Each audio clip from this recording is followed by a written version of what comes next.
जीवन ज्ञान, subscribe this channel and press the bell icon.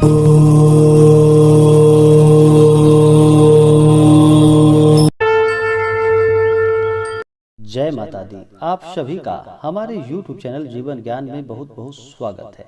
आइए आज जानते हैं गुप्त नवरात्रि में क्या करे और क्या ना करे, भूल कर भी यह काम ना करे और एक बात किसी को भी ना बताए। तो आइए जानते हैं इन सबों के बारे में। गुप्त नवरात्रि का व्रत वर्ष में 2 बार मनाया जाता है, एक तो माघ के महीने में और दूसरा आषाढ़ के महीने में।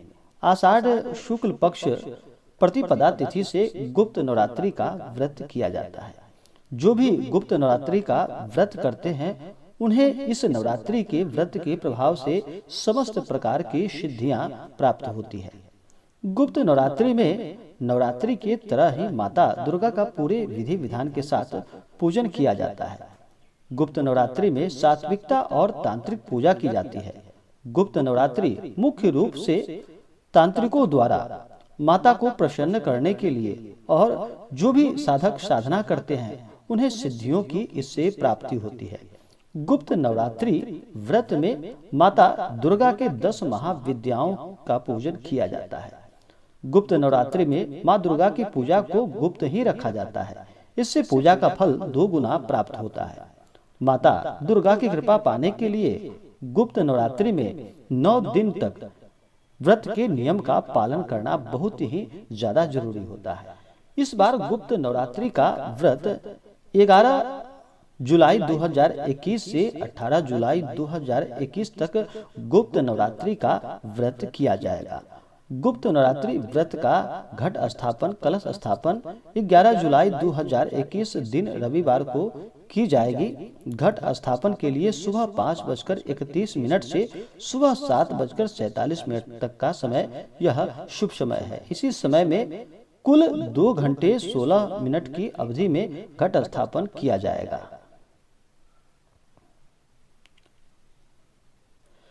प्रतिपदा तिथि 10 जुलाई 2021 सुबह 7:47 से ही शुरू हो चुकी है, लेकिन 11 जुलाई को ही सुबह 7:47 तक यह रहेगा। इसलिए 11 जुलाई 2021 को घट स्थापन किया जाएगा। घट स्थापन के लिए अभिजीत मुहूर्त 11:59 से दोपहर 12:54 तक यह अभिजीत मुहूर्त होगा। इस दौरान भी घट स्थापन अभिजीत मुहूर्त में कर सकते हैं। तो आइए जानते हैं कि किन कामों को नवरात्रि के दिनों में भूल कर भी ना करें। गुप्त नवरात्रि के दौरान मांस और मदिरा, लहसुन और प्याज का बिल्कुल भी सेवन नहीं करना चाहिए। इससे माता बहुत नाराज हो जाती है। घर का कोई भी सदस्य अगर इन चीजों को ग्रहण ना करे तो यह बहुत ही अच्छा होता है। माँ दुर्गा स्वयं एक नारी है, इसलिए नारी का सदैव सम्मान करना चाहिए। जो नारी का सम्मान करते हैं माता दुर्गा उन पर अपनी कृपा बरसाती हैं। नवरात्रि के दिनों में घर में क्लेश, द्वेष या अपमान किसी का भी नहीं करना चाहिए। ऐसा करने से बरकत वहां से चली जाती है। नवरात्रि में स्वच्छता का विशेष ध्यान रखना चाहिए। इस दिन साफ सफाई का विशेष ध्यान रखें। सभी साफ सुथरे वस्त्र पहने और माता का पूरे विधि विधान के साथ पूजन करें। 9 दिनों तक यह पूजन बड़े ही स्वच्छ अवस्था में करनी चाहिए। जितना आप स्वच्छ रहेंगे उतना ही अच्छा रहेगा। नवरात्रि के दौरान सुबह उठ करके ब्रह्म मुहूर्त में अपने नित्य क्रियाओं से निवृत्त होकर के गंगा नदी में या घर के जल में ही थोड़ा सा गंगा जल मिला करके जरूर स्नान करना चाहिए।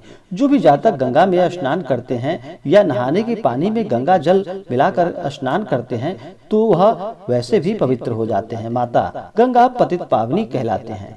और जो पवित्र मन के साथ, पवित्र आत्मा के साथ माता का वंदन करते हैं, माता दुर्गा का पूजन करते हैं, माता उनकी सभी इच्छाओं को पूर्ण करती है। नवरात्रि के दौरान काले रंग के वस्त्र भी धारण नहीं करने चाहिए। इस बात का हमेशा ध्यान रखें। और ना ही चमड़े के बेल्ट या जूते आदि पहनने चाहिए। मान्यताओं के अनुसार नवरात्रि के दौरान बाल, दाढ़ी और नाखून भी नहीं काटने चाहिए। इससे माता नाराज होती है। नवरात्रि के दौरान बिस्तर पर नहीं बल्कि जमीन पर सोना चाहिए। घर पर आए किसी भी मेहमान या भिखारी का अपमान कभी भी नहीं करना चाहिए। सुबह और शाम के वक्त दुर्गा सप्तशती का पाठ करना चाहिए। दोनों वक्त की पूजा में लौंग और बतासे का माता को भोग लगाना चाहिए। इससे माता शत्रुओं का संहार करती हैं और माता को अपने सामर्थ्य के अनुसार पुष्प, चंदन, अक्षत आदि समर्पित करे, धूप दीप दिखाएं, अनेक प्रकार का नैवेद्य, ऋतुफल आदि माता को अर्पित करे। इससे अनंत गुना पुण्य फलों की प्राप्ति होती है। माता दुर्गा को प्रसन्न करने के लिए माता दुर्गा के विशिष्ट मंत्र ओम ऐं ह्रीं क्लीं चामुंडायै विच्चै, इस मंत्र का सुबह और शाम के वक्त कम से कम 108 बार यानी कि एक माला जरूर जप करनी चाहिए। अगर गुप्त नवरात्रि का जो भी जातक इस व्रत को कर रहे हैं वह इस बात का ध्यान रखे कि इस बात की खबर किसी दूसरों को बिल्कुल भी ना होने दे। इस बात का हमेशा ही ध्यान रखें। गुप्त नवरात्रि को जितना गुप्त रखते हैं उतना ही लाभकारी होता है। इससे 2 गुना पुण्य फलों की प्राप्ति होती है। अष्टमी या नवमी तिथि को कन्या भोजन जरूर कराए। कम से कम 9 कन्याओं को भोजन कराए, उससे माता दुर्गा प्रसन्न होती है। कुमारी कन्याएं, छोटी बच्चियां जो होती हैं वह माता दुर्गा का स्वरूप ही मानी जाती हैं। वैसे नवरात्रि के दौरान सभी महिलाएं देवी दुर्गा के समान ही होती हैं, इसलिए किसी का अपमान ना करे। अष्टमी नवमी तिथि को कन्या कुमारी को भोजन कराए। नवमी को हवन करने के बाद फिर ब्राह्मणों को भोजन कराए, उन्हें दान दक्षिणा प्रदान करे तो इससे अनंत गुना पुण्य फलों की प्राप्ति होती है। गरीबों को भोजन कराए, गरीबों की सहायता करे। अपने से बड़े और बुजुर्गों का सदा ही आदर और सम्मान करना चाहिए। तो आशा करता हूँ कि यह जानकारी आपको अच्छा लगा हो।